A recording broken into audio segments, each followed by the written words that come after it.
What if I told you that what holds you back the most in life isn't a lack of talent, opportunity, or money, but the silent habit of waiting until you feel secure before acting? That sounds logical, almost responsible, right? But here's the paradox. Those who wait for security before acting almost never move, and those who take action create the security they were waiting for. Take advantage and subscribe to the channel to learn how to prosper faster. Most people live trapped in this mistake. Without realizing it, believing that motivation, clarity, or courage appear before the first step, when in fact, they are born after share. Perhaps you've already experienced this firsthand. The feeling that it's not the right time yet, that something is missing, that it's better to wait a little longer. But that a little longer turns into months, years, and life keeps demanding action. The problem isn't making mistakes. The problem is building an entire identity based on not trying. And here comes the counterintuitive statement that changes everything. Acting as if it's going to work out isn't naive optimism. It's practical intelligence. This is how the human mind learns, adapts, and begins to work in your favor. In this video, you'll understand why action comes before confidence, why the mind doesn't follow facts but conviction, and how small daily decisions are shaping, right now, the kind of life you're building. No empty, pretty phrases here. This is real human functioning, applied to real life. If you feel stagnant, stuck, or always almost starting, stick with me, because what you're about to hear can completely change how you act from today onward. The biggest mistake: waiting for absolute certainty before acting. Have you ever noticed how your mind loves to sell you the idea of just one more sign before you even begin? First you wait for courage, then you wait for money, then you wait for the perfect moment. And before you know it, time has passed, and you're stuck, like that app that never updates. And here's the curious thing. The problem is almost never a lack of ability. It's an excess of it, requirement with yourself. You demand a guarantee from yourself that even life doesn't give. And deep down, you call prudence what is often fear dressed in a suit and tie. Now think about it. If you only act when you're sure, you're telling your brain, "I'll only move when the world proves it to me." But the world doesn't work that way, does it? Life is more about show me than I'll show you. You don't gain confidence before you take the step. You earn confidence because from there, the cycle that traps millions happens. The more you wait to feel ready, the less capable you prove yourself. And the less capable you prove yourself, the less ready you feel. It's a trap, plain and simple. So instead of asking, "What if it goes wrong?" change the question to one that puts you in the driver's seat. How do I make it work, in the way I can, with what I have? In practice, want to start a project? Define a 15-minute micro-step today. Want to improve your life? Make that call you've been avoiding. Want to study? Open the content and watch 10 minutes, even if you don't feel like it. Motivation comes later, not before. And the funniest thing is that when you act small, your mind stops sabotaging you big. But there's a detail that almost nobody notices. The mind does not obey facts, it obeys conviction. And that changes everything in the next topic. The mind doesn't follow facts, it follows conviction. Let me tell you something that's a game changer when you truly understand it. Your mind doesn't respond to what's real. It responds to what you accepted as internal truth. It may seem strange at first glance, but think about it. Two people experience the same crisis, in the same country, with the same difficulties, and have completely different results. It's not luck. It's a filter. The mind works like a radar. It picks up what matches. The conviction you hold, even if you never say it out loud. When you believe, deep down, that this isn't for me, your decisions become defensive. You procrastinate, choose the safest path, avoid exposure, and call it caution. But when you act like someone who believes they'll figure it out, your decisions change tone. You ask how, not if. You test, adjust, learn, and move on. And the curious thing is, the more you act this way, the more your mind starts searching. Evidence to support that stance. It's as if it were saying, okay, since you're behaving like this, let me help. In practice, this is visible in simple things. When you enter a conversation believing you have something to contribute, your posture changes, your voice changes, your choices change. People feel this, even without being able to explain it. And when you enter expecting rejection, the world usually confirms that expectation. Not because it conspires against you, but because you've taught it how you want to be treated. And this is where a silent shift begins, because conviction isn't what you feel, it's what you do. He does. And that brings us straight to the next point. Conviction is not a feeling, it's behavior. Here's a truth that few people accept, but that completely changes the way you live. Conviction isn't that nice feeling that appears when everything is going well. Conviction is what you do. When there's no audience, when there's no guarantee, and when there's still no reward. It's about waking up early even when you don't feel like it, maintaining your standards even when no one is watching, and continuing to walk when your mind starts negotiating giving up. Feelings fluctuate. Behavior builds identity. Notice how many people confuse enthusiasm with conviction. They start something excitedly, tell everyone, plan, write it down. Then the first obstacle appears and just like that, they freeze. Not because the goal was wrong, but because their identity wasn't yet firm. The mind looks at the interrupted action and concludes, see, you're not that kind of person. And each time this repeats, the doubt becomes more comfortable, more familiar, almost like home. But the opposite is also true, and almost no one explores this. When you act despite doubt, even on a small scale, something profound happens. Your mind receives concrete evidence. I act even when afraid. And that evidence weighs more than 1,000 motivational phrases. Want practical examples? Sticking to a schedule you promised yourself. Finishing a task before resting. Studying for 20 minutes a day on a topic that can improve your income. Reading 10 pages of a book like Think and Grow Richer, The Power of the Subconscious Mind, and apply an idea on the same day. Each of these actions teaches your mind to trust you. And when the mind trusts, it stops sabotaging. But this triggers an even greater effect, which appears in the next topic. Action creates identity, and identity drives results. Everything starts to change when you understand that it's not the results that build who you are. It's the repeated actions. Every step, however small it may seem, sends a silent message to the brain. I am someone who acts. And that message is worth more than any internal promise. Gradually, the identity adjusts. You stop seeing yourself as someone who tries, and start seeing yourself as someone who builds. That's the shift. Do you see how this works in everyday life? When you decide to act like an organized person, you don't wait for the house to be perfect to start. You start by organizing one drawer. When you act like someone who is growing financially, you don't wait to earn more to learn.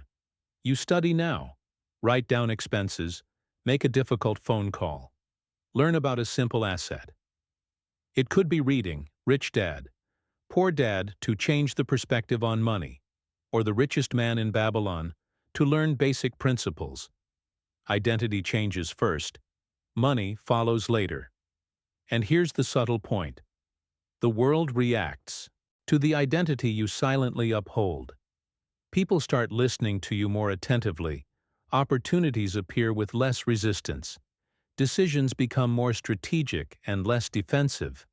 It's not magic, it's consistency. Your mind starts looking for solutions, not excuses. But there's an area where this dynamic becomes even more evident, especially when the subject is money and fear. And that's exactly what we need to unpack in the next section. Financial fear isn't about money. It's about inadequacy. Now pay attention to this point because it often hurts, but it liberates. Financial fear rarely stems from a lack of money itself. It arises from silent doubt. What if I'm not able to recover? It's not about losing. It's about not trusting yourself after the loss. When that fear takes control, your decisions become small, defensive, focused only on surviving. And surviving never builds anything great. It's playing not to lose, when the game demands playing to win. Notice how this manifests in everyday life. You avoid a difficult conversation about price. You avoid learning something new because now is not the time. You back away from an opportunity because it seems too risky. And you call this prudence. But over time, this prudence exacts a high interest rate. Stagnation. The cycle becomes clear. Little risk, little learning, little result, more fear. And the more this pattern repeats itself, the more the mind confirms. See? It was dangerous after all. But nobody grows without going through this initial discomfort. Acting as if everything will work out isn't being irresponsible. It's stopping treating every decision as a judgment about its worth. In practice, this means making mistakes without destroying yourself, learning without humiliating yourself, adjusting without giving up. Want a simple example? Setting aside a small amount of money to learn something that can increase your income. Studying a practical topic for 30 minutes a day. Making a decision you've been putting off for weeks. Each of these actions teaches your mind to trust you, and when the mind trusts, it cooperates. But this cooperation doesn't happen on its own. It needs consistency, and that's exactly where many people slip up, which leads to the next point. Consistency beats enthusiasm and educates the mind. Here's something almost no one wants to hear. Enthusiasm is noisy, but consistency is silent, and much more powerful. The mind learns through repetition, not through excitement. When you act one day yes and 3 days no, it understands that it's optional. But when you act even without the will, even when tired, even without immediate results, the message changes. This is who I am. And that message goes deep, really deep. Think about how many things you've started full of energy and abandoned at the first sign of friction. It wasn't a lack of talent. It was a lack of continuity. Clarity doesn't come before movement. It comes later. After it is by walking that the path unfolds. It is by studying that understanding appears. It is by doing that confidence is born. Those who wait to feel ready never begin. Those who begin, even imperfectly, end up becoming ready along the way. In practice, consistency means deciding on a non-negotiable minimum standard. Read 10 pages a day. Study for 20 minutes, no matter what. Take one concrete step each day towards what you want to build. It could be writing a page, recording a video, learning something new, improving a skill. It's not about intensity. It's about frequency. And when this pattern is maintained, something curious happens. Your mind stops arguing and starts collaborating. But there's one last point that ties it all together and transforms action into self-respect. Act like someone who respects themselves. The world responds. There is a silent dividing line between those who move forward and those who remain in circles. Self-respect in the form of action, acting as if everything will work out, is, deep down, acting like someone who takes themselves seriously. It's not arrogance. It's not posing. It's not a pretty speech. It's an inner attitude. It's stopping asking permission to exist, grow, and occupy space. And the curious thing is that the world notices this even before you consciously realize it. Notice how people react differently when you stand by your decisions, even uncomfortable ones. when you don't over-explain, when you don't back down at the first sign of friction, when you take a calm stance without aggression, but without hesitation. This changes conversations, changes negotiations, changes opportunities.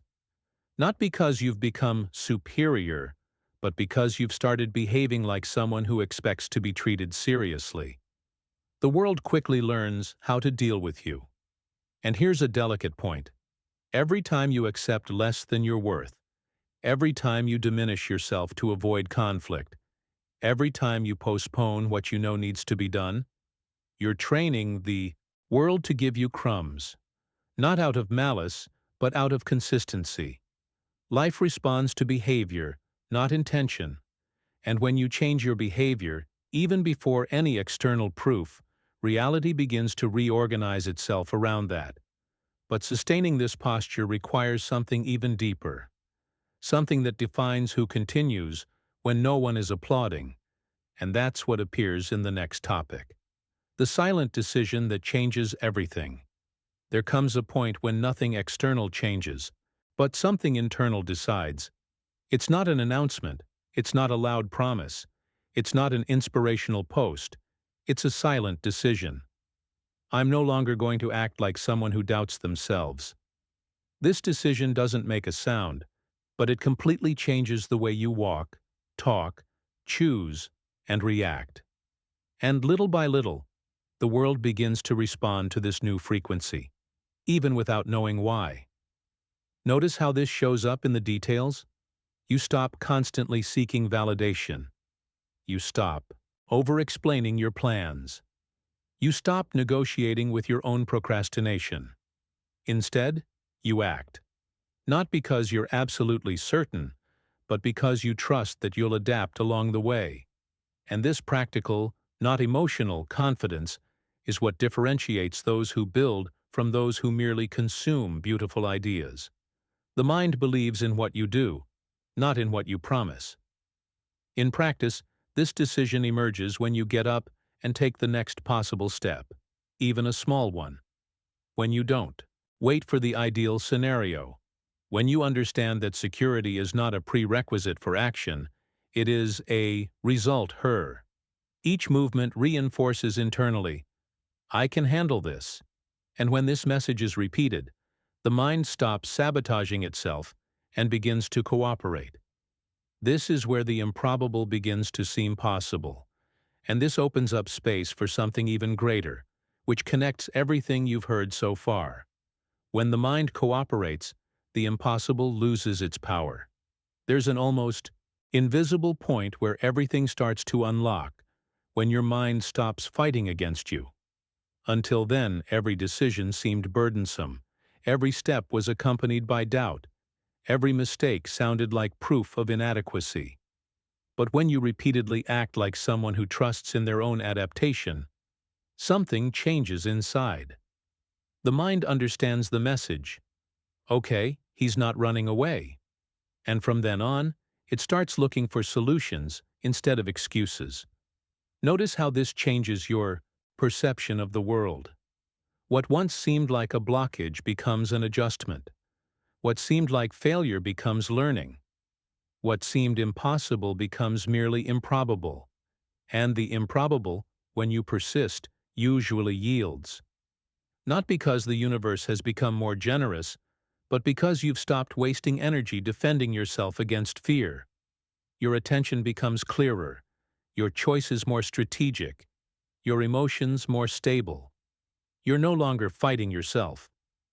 In practice, this manifests itself when you make mistakes and don't panic, when something doesn't work out and you adjust instead of giving up, when an opportunity demands responsibility and you don't automatically back down. Each mature response reinforces internally, I know how to handle this. And when this confidence accumulates, the impossible begins to lose its power, not all at once, but step by step. But all of this still depends on one final element, something that separates those who transform knowledge into real life from those who merely watch. And that's exactly what comes next. Consistent action builds respect, both internally and externally. There comes a point where it's no longer about technique, strategy, or new knowledge. It's about who you become when you act consistently. Each sustained step builds something invisible yet powerful: self-respect. And when you respect yourself, your decisions change.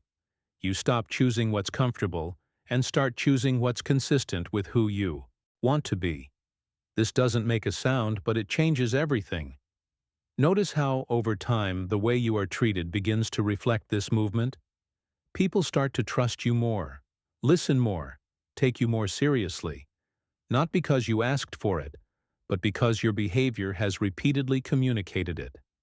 Life tests those who are resilient less, and when it does test, it finds someone who doesn't crumble. This stability doesn't come from external certainties. It comes from the continuous practice of acting even without guarantees. In practice, this appears when you maintain the standard even when no one is watching, when you fulfill what you promised yourself, when you act the same way on good days and bad days. This consistency educates your mind and signals to the world who you are. And when identity and action finally align, you enter a different territory. A territory where learning, adjusting, and moving forward becomes natural. It is precisely from here that everything you have heard begins to integrate.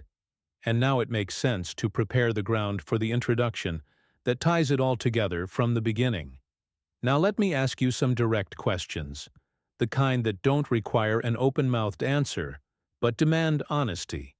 If someone were to observe only your actions over the past few months, without hearing your intentions, your plans, or your justifications, would that person say you are building something or just preparing to build something?